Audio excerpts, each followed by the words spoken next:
Video போட்டு ரொம்ப நாள் ஆச்சு. இன்னைக்கு நம்ம பார்க்க போறது பனானா மில்க் ஷேக். இதுக்கு ஃபர்ஸ்ட் பனானாவை இந்த மாதிரி பீஸா கட் பண்ணிக்கலாம்.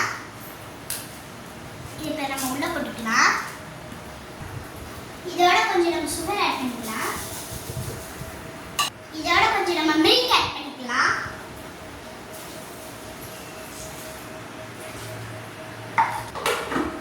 இப்போ நம்ம இதை அரைச்சிக்கலாம்.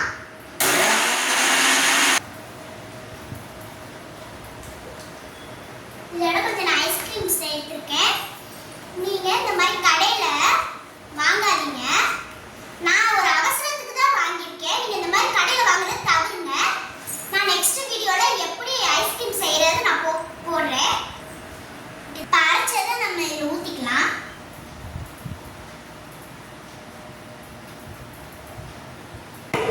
இதில் நம்ம ஐஸ்கிரீம் ஆட் பண்ணிக்கலாம். அது மேல நம்ம முந்திரி ஆட் பண்ணிக்கலாம். Banana milkshake ready.